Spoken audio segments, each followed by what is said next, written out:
Bem-vindos a esta edição do Zoom África. No Quénia, registrou-se uma forte repressão policial sobre manifestantes. Os protestos em todo o país foram convocados pelo líder da oposição, Raila Odinga. Voltou a dizer, até agora sem provas, que o resultado das últimas eleições foi uma fraude e acusa também o governo de não saber lidar com o elevado custo de vida.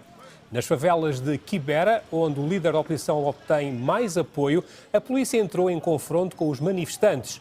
Houve 20 detenções, incluindo a de 2 deputados.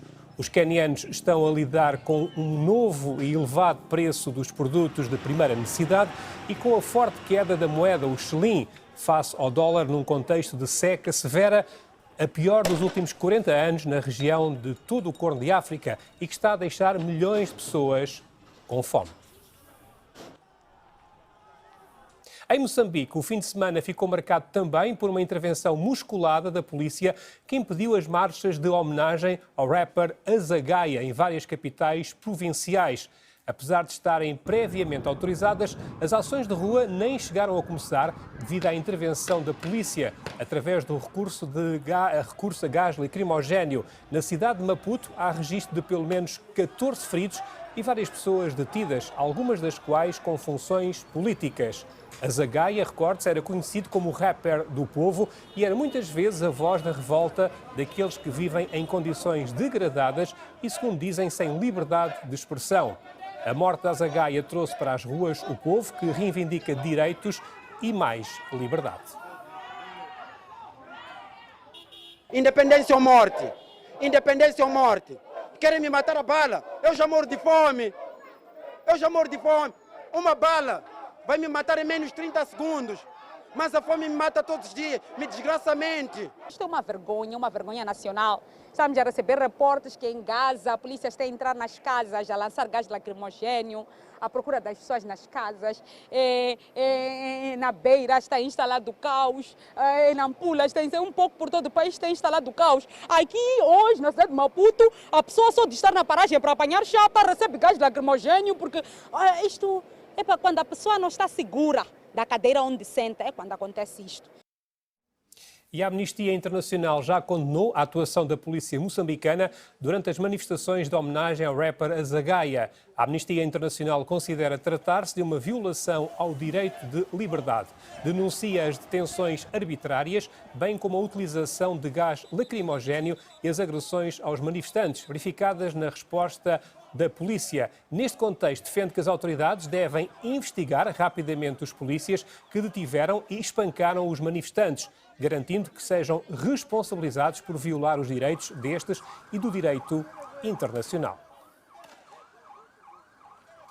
A ministra do Interior britânica defendeu no Ruanda o plano de deportação de requerentes de asilo que chegam de forma irregular ao Reino Unido. Suella Braverman respondeu aos críticos desta medida, garantindo que o plano de deportação é humanitário e compassivo.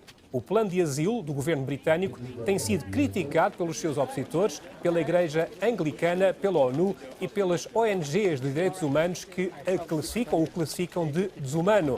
Já os conservadores britânicos têm feito da luta contra a imigração irregular uma das prioridades do Brexit, desencorajar as travessias do Canal da Mancha. And we've seen Rwanda move seriously and swiftly ahead with delivering the accommodation that will be there for people coming here. The investment that we've made is going towards job creation, going towards education and training opportunities. Rwanda is a thriving economy, it is a forward-looking society, it is a welcoming country. It has a extensive track record of supporting and resettling thousands of refugees from the region already, and it actually is and can be a greater beacon for humanitarian support as we go through this global migration crisis. Um dos principais argumentos dos conservadores britânicos e também do Ruanda é de que este plano vai ajudar a desmantelar as redes criminosas de tráfico de pessoas. O governo britânico pretendia enviar os primeiros requerentes de asilo para o Ruanda a 14 de junho, mas as deportações têm sido travadas por vários processos judiciais. As organizações de direitos humanos e apoio a refugiados insistem em que o plano de asilo não funciona, além de violar o direito internacional, nomeadamente a Convenção de 1951 sobre refugiados. The most important question is, what are the government trying to achieve for this? Because if they were trying to stop people crossing in small boats and stop people smugglers, there is a much more effective way to do that, which would be to give safe passage to refugees in Calais. And we have put this to them. We have said, if they look for people who have a viable asylum claim and offered those people safe passage to the UK so that they could then make their claim in the UK, then that would remove 90% of the people smugglers' profits in one fell swoop. And we have precedent for this because we gave safe passage to Ukrainians. So we have a system that's up and running. It would be really easy to do. Os líderes militares do Sudão e as forças pró-democráticas prometeram estabelecer um novo governo de transição liderado por civis. O acordo político será assinado a 1 de abril e com uma nova constituição de transição será assinado dias depois. تم الاتفاق على مواقيت زمنية نهائية تم اعتمادها في اجتماع 6:30.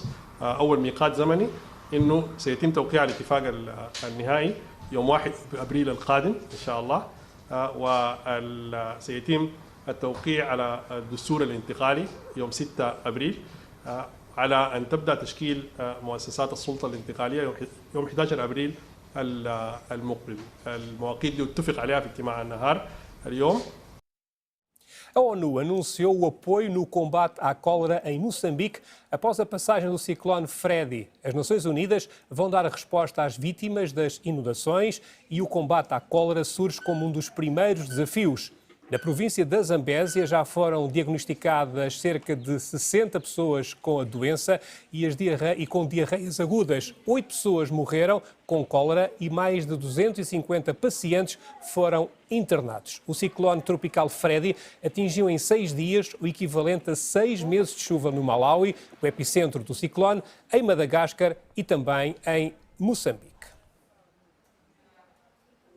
Precisamos desta solidariedade global na parte da resposta e da recuperação a um desastre. E esta é a razão pela qual estamos a fazer um apelo muito forte a toda a comunidade internacional de apoiar o Moçambique na resposta humanitária imediata e na recuperação imediata.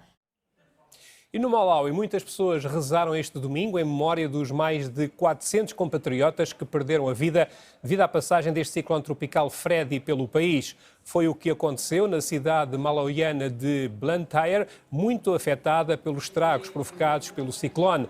Durante um culto religioso, o reverendo Leighton Kilui lamentou a morte de 2 crianças da comunidade, além de lembrar que muitos fiéis perderam as suas casas devido a fortes inundações. Aviões e barcos estrangeiros já começaram a chegar ao Malawi para ajudar nos esforços de buscas e salvamento, enquanto que o Programa Mundial da Alimentação das Nações Unidas está a distribuir alimentos junto às pessoas mais necessitadas. Ana a Sunday School awiri abanja limodzi amene anakokoloka ndi madzi, nyumba zagwetsedwa ndipo akusowa pokhala anthu komanso ngakhale wena kuvulala kumene. Nyengo ngati imeneyi tikuwalimbikitsa akhristu athu ndi ena onse amene akhudzidwa kudera lino la Ndilande komanso ngakhale ku Blantyre ndi madera ena onse kuno chigawo chakumwera komanso ngakhale dziko la Malawi. Cerca de 190 milhões de crianças em 10 países africanos sofrem de 3 ameaças relacionadas com a água, no entender da Unicef.